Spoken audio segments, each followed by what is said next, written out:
Tammo. Another episode here at the Dagametsa farm with HENN KURVITS. And today we are doing sausages. Not blood sausages, but regular sausages. We are inventing a recipe after reading through a few sausage books and getting a rough idea of what we want to have. It's going to be maybe a mild to medium Italian sausage. So we've got our ingredients set up. We are going to be cutting up and grinding the meat first, which is going to be a pork butt roast. So let's have a look at that. Pork butt roast. So it's got to have some fat in it. You have to have fat in sausage. If you don't have fat in sausage, it's going to be dry and crumbly. So you have to buy a cut of meat that has some fat in it. So you can see the veins of fat here. And this is a pork shoulder blade roast, so like a pork butt roast or a pork shoulder blade works good. So what we're going to do is we're going to do a coarse grind. So we're going to clean up here, get the meat sliced up into pieces or into chunks, and then we're going to start grinding. So that's our next step, is getting all our ingredients ready. Big thing also with the meat is you want to keep it as cold as possible, because keeping it cold will allow it to go through the grinder more efficiently.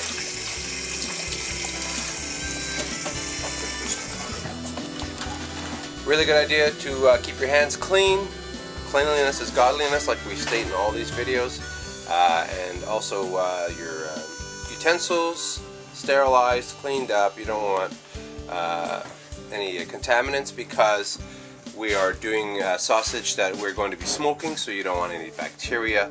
So the idea here with the meat is you're going to cut it into chunks. You want to remove any gristle that's not going to grind well, any glands. You want to leave the fat, obviously, like we talked about. Some sausage has up to a 20% fat content, and pork butt roast here probably is going to be coming in, I'd say, between maybe 18-20% as well. So that's going to be perfect. So you want to clean up the meat, make it into chunks, keep it cold. We've got a bowl here. There's ice. You want to keep the stainless steel bowl cold, again, because what we're trying to do is keep the meat cold, like we said earlier. So we're making chunks. Good sharp knife. Makes life easy. No fingers in there? Not yet. Not yet. Unfortunately, human flesh tastes just like pork, so you never notice. Ooh. Oops! What? Look at that. What happened? And how do you know that human flesh tastes like pork? And read it somewhere, right? An old Estonian recipe. Yes. Yeah. Okay. We're going back a little ways, though. Okay, so we're at the meat grinding stage, and you want to have a look at your meat grinder, and when you're disassembling it, because you got to clean it and you got to make sure that it's been sanitized. So, which is going to be this guy right here. We're going to get it set up right now. Okay, so we got our bowl, we got ice around the bowl to keep it cold, we got our grinder set up. Now we just got to turn it on, and reverse.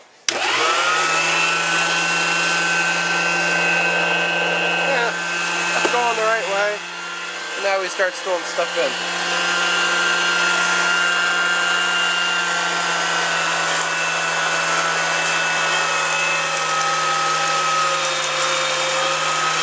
And that's how it goes.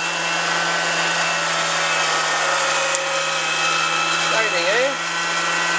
So we've got the meat ground up and put in a bowl in the fridge. Now we're going to start working on the other ingredients. So we're grinding up our spices.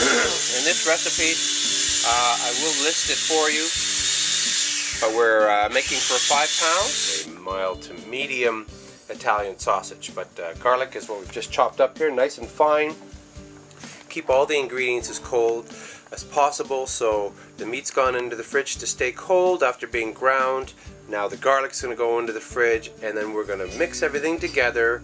We're going to taste it before we stuff the sausages. Then it's going into the stuffer. We'll show you that in a minute. Okay, so we're putting everything in a big bowl here. The spices, the garlic, about a cup of ice water as well. You want to try and keep the meat as cold as possible. So you can feel your hand getting really cold, and that's what you want. You want your hand to almost be going numb. That means that the temperature of the meat is down. You want it around anywhere between 30 and 40 degrees Fahrenheit. You want to keep that cold. Plus, you can also feel the meat stiffening up. You could see how it's starting to hold together, and that is what you want in the sausage. You don't want it all falling apart. So now that we've got this set up, what we're going to do is put it back in the fridge, keep it cold, and get our stuffer set up, and then we're going to start stuffing sausages. Okay, so the sausage needs to go into a container, right? It's going to go into something called the casing. This is a casing. This is just a short length of casing. Casings come in hanks.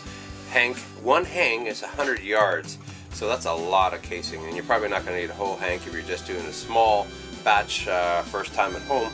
But anyway, so this is a casing. It's an intestine, and we need to rinse these because they have been packed in salt, and you want to get all the salt out. So there is a little bit of a trick to getting the salt out from the inside of the intestine. So I'll show you how it goes. Okay, so the intestine is hollow. What you're trying to do here is thread the end of the intestine onto the end of a funnel, so that, basically, have a look. So what we're doing is we're putting the end of the intestine on the end of a funnel. Okay, and now we're going to run water through it. So have a look here.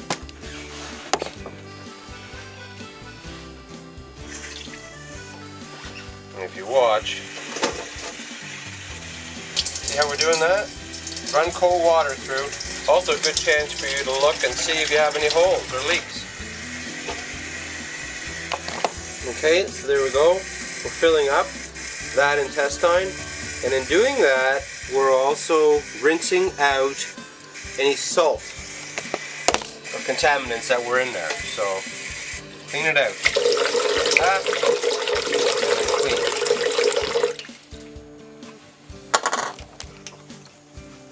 And so once you've rinsed your intestine, now what you do is you can hang it up, and that way the ends won't tangle, because these things go everywhere. If you try and rinse this in the sink without a bowl, one end will go down and your intestine will be way down your drain. So trust me, don't do it that way. Make sure you have a bowl in the sink when you're doing that, because that end there will go right down through your strainer and right down into your trap. Then you try and pull this thing out, so it's a real pain. So do it in a bowl.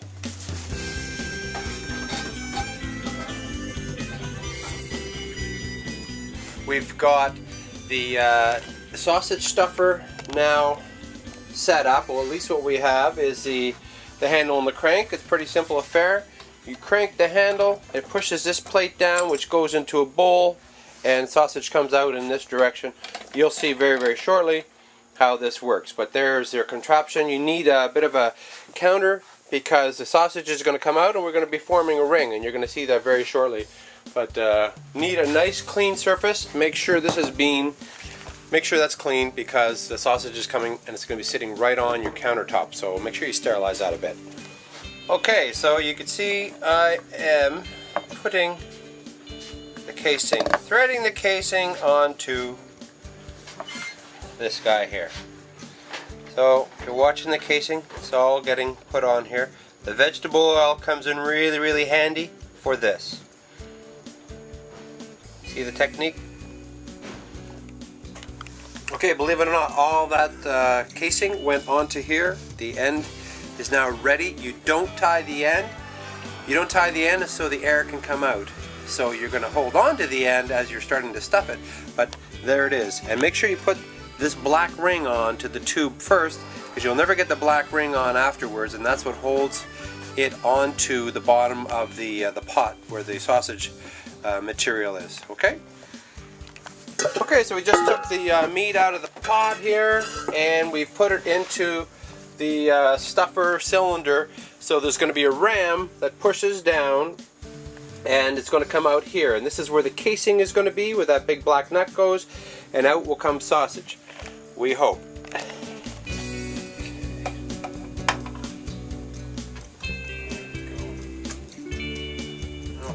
Gas, more or less. Alright, so we got that lined up. That's set up. Already got stuff coming out, which is good. Now we're going to put the end on here. So what's supposed to happen is when we turn the handle, we're going to have sausage coming out the end here. So won't this be interesting to see what happens? Oh, there we go. It's on its way down. And now, out comes sausage. Just like that. And so that's the beginning of the sausage. So don't fill this up over too high. Make sure that it only maybe maximum about there, because if you go too high, then it comes out like this. So we're trying to take a shortcut. It didn't work. So our trial, our error, your avoidance. And so you have to help the sausage come off as well. So here we are, we're feeding it into the casing. You're going to get some air, unfortunately, that gets trapped there. Not much you could do about it, because there is air in the meat. Unless you tamp it down really, really solid in here, you're going to have some air, and that comes out, and then you have to prick the sausage. So we're going to continue. Okay, so we cranked down the handle, got all our sausage out. We've tied both ends, and what you have to do is take a darning needle, actually take a sewing needle about this size, and put some pricks into the skin as well, so that any air that's trapped in there will have a chance to get out. If you don't, then they have a tendency to explode when they heat up, and you don't want that, because then they make a big mess. So we've pricked them already. We've got them on this rack here. What we're going to do now is create links. So we're going to tie strings. So we're going to do the little flippy thing. You're going to see that in a second. I'm going to flip and then tie a string, flip, tie a string, and so on. And so we're creating the links here now. So what you do is you twist one in counterclockwise, and then you twist one clockwise, and then you tie it with a string. Okay, so we have tied off all the links. We'll show you that in 2 secs. What we're doing now is we've put the sausages in a cool place so they can dry for a little bit, and they're going onto the smoker. So we're going to be smoking them probably about 160 degrees for a few hours. We've got them on a rack, because if you hang them on their edges, then if the sausage gets too hot, then the fat will all run down to one side. So this way they're on a flat rack, and the fat should kind of stay in the center of the sausage. So we're going to head out to the smoker now and get the smoker fired up, so we'll see you out there. So as I promised before, to show you how we have the sausage in links. Now you basically twist one way, you twist one the other way, and you keep tying a string between each joint, and then that way you have actual links to your sausage. Now this here is 5 pounds worth. So this is basically from that sausage stuffer we had, 5 pounds has gone into there, and this is what you're getting. So fairly decent sized sausage. I guess I could count them.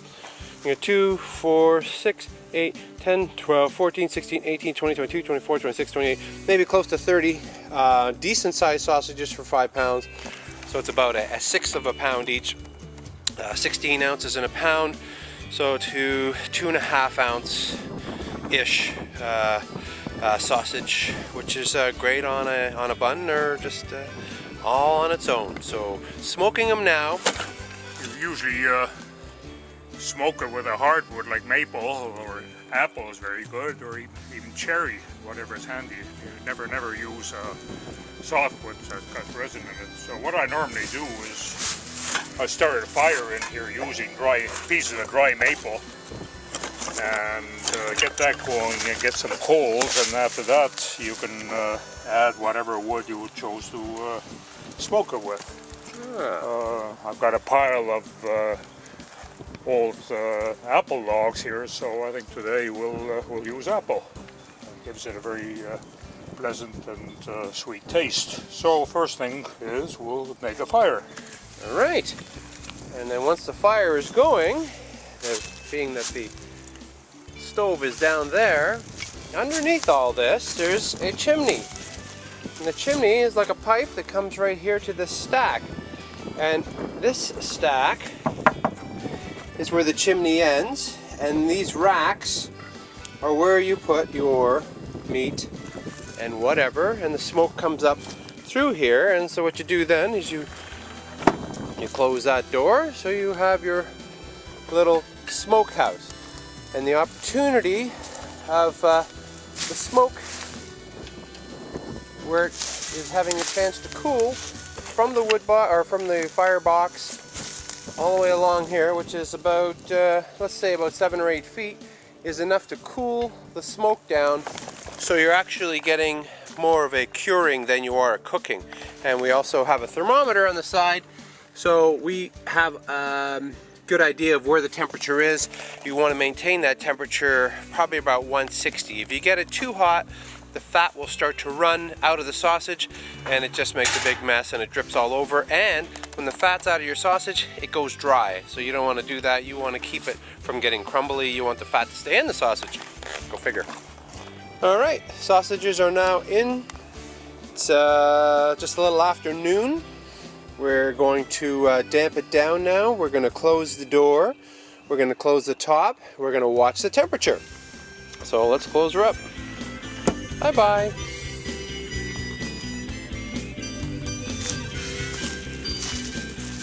See, now I've closed the door, and we're starting to restrict the amount of air that's going to go in. And in doing so, we're going to get a smoldering, and the smoldering creates smoke, and the smoke is what you want, because you're smoking, right? All right, it's been an hour. What do you think we got in here? Smoke. Whoa, there's smoke. And there's the sausages. Not looking too bad. The smoke is going to thin out in a minute. Yeah, a little sweat, which you would expect. Yeah. And so anyway, none of them are bursting. And, no, which is good. All right, so we're stocking up the stove because the maple is burnt down a bit. We just put a little more in. So again, we don't want a big flame going on there. What we want more or less is the coals smoldering the wood, which creates your smoke. Ow, it's hot. What would you expect, idiot? Okay, all good. Yeah, 2 hours in. All right, we're heading back to the smoker. It's been about 4.5 hours. We started at noon. Now it's 16:40, so about 4.5 hours.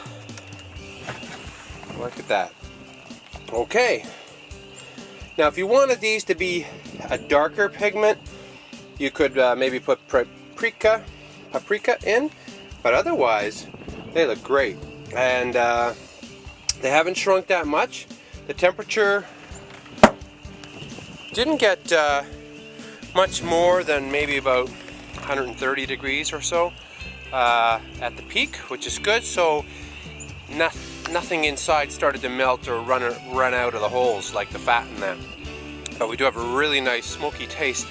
So now from this point, these sausages, all you got to do if you want to serve them, you can do one of two things. So you could fry them up, or you could put them on the grill, on the Barbie, and they got a really nice apple-y smoke flavor. So now you've seen how to do sausages from start to finish. And an extra bonus, we even got to smoke your sausages. So it's all good.